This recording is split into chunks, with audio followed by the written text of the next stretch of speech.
উত্তর চব্বিশ পরগনা জেলার দত্তপুকুর ও বিরার একাধিক এলাকায় হুটখোলা গাড়িতে করে বাইক ও টোটো মিছিলের মধ্য দিয়ে প্রচার সারলেন ব্যারাকপুর লোকসভা কেন্দ্রের তৃণমূল প্রার্থী পার্থ ভৌমিক। 8ই মে অর্থাৎ বুধবার দত্তপুকুর 2 নম্বর গ্রাম পঞ্চায়েতের সামনে থেকে হুটখোলা গাড়িতে করে দত্তপুকুর ও বিরার একাধিক এলাকায় ভোট প্রচার করতে দেখা গেল ব্যারাকপুর লোকসভা কেন্দ্রের তৃণমূল প্রার্থী পার্থ ভৌমিককে। এই দিন প্রার্থীর সমর্থনে ভোট প্রচারে সামিল ছিলেন আমডাঙ্গা বিধানসভার বিধায়ক রফিকুর রহমান, বারাসাত 1 নম্বর ব্লকের পঞ্চায়েত সমিতির সভাপতি হালিমা বিবি, উত্তর চব্বিশ পরগনা জেলা পরিষদের সভাধিপতি নারায়ণ গোস্বামী, জেলা পরিষদের অধ্যক্ষ আরশাদ উজ্জামান সহ অসংখ্য তৃণমূল কর্মী সমর্থকেরা। প্রচারের শেষে সাংবাদিকদের মুখোমুখি হয়ে পার্থ ভৌমিক বলেন, বিজেপির কাজ হচ্ছে কটাক্ষ করা, আর আমাদের কাজ হচ্ছে মমতা ব্যানার্জির কথাটা মানুষের কাছে পৌঁছে দেওয়া। বিজেপির কাজ করছে আর আমরা আমাদের কাজ করছি।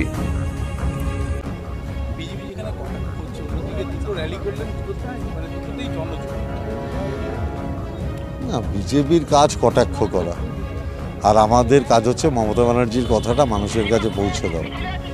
ওরা ওদের কাজ করছে, আমরা আমাদের কাজ করছি।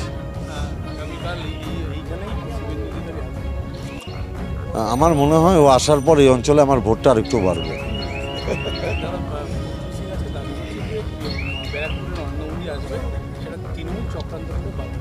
না না, কোনো বাধা, ভারতবর্ষের প্রধানমন্ত্রী আমারও প্রধানমন্ত্রী, আমি কেন বাধা দেব? কোনো বাধা দেওয়ার প্রশ্নই ওঠে না। আমরা তো চাইছি উনি আসুন, প্রচার করুন, অসুবিধা কি আছে?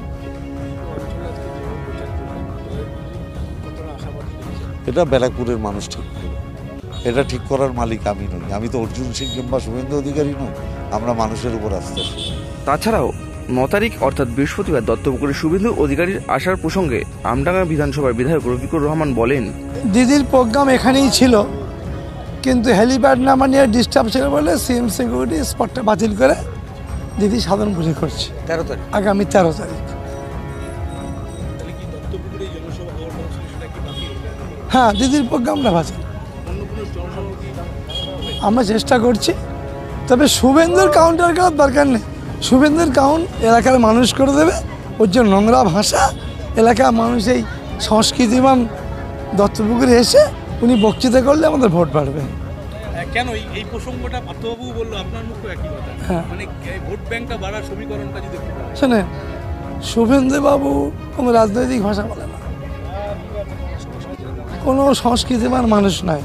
এটা হলো বাংলার অন্যতম সংস্কৃতির জন্মস্থান, বাংলার অন্যতম। সেই মাটিতে এসে, যে মাটিতে আমাদের ঈশ্বরচন্দ্র বিদ্যাসাগর এসেছেন, যে মাটিতে রবীন্দ্রনাথের বাবা এখানে এসেছেন, সেই মাটিতে ওর এই কৃষ্টি কালচার অচল। এটা দত্তপুকুরের মানুষ প্রমাণ করে। শোনা যাচ্ছে যে একাধিক ক্যান্ডিডেট হয়ে তিনি কালকে নমিনেশন জমা দিতে থাকবেন, সেখানে কি কোনো একটা আলাদা প্রভাব ফেলবে বলে মনে হয়? আমার তো মনে হয় না। এবারে তৃণমূলের যে রেজাল্ট হবে পশ্চিমবাংলায়, শুভেন্দু বুঝতে পারছে না। 4 তারিখে 2টোর পরে বুঝবে যে বাংলার মানুষ আমায় ঘৃণা করে। একটা লাস্ট প্রশ্ন, আপনারা একাধিকবার সমস্ত সবাই দেখা যায় বলে যে ভোট আসলেই অন্যান্য যারা দিল্লির যারা আছে তারা হেলিকপ্টারে চপারে করে আসে, আবার সেই একই রকম ছবি দেখা যাচ্ছে। জানেন তো, শীতকালে সাইবেরিয়ান বার্ড আসে এলাকায়, যেখানে জলা জমি, সাইবেরিয়ান বার্ড আসে। এরা হলো সাইবেরিয়ান বার্ড।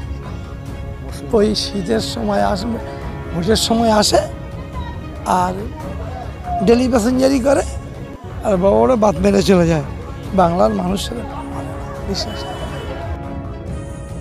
উত্তর চব্বিশ পরগনা জেলা দত্তপুকুর থেকে অভিজিৎ দাসের রিপোর্ট, নিউজ বাংলা।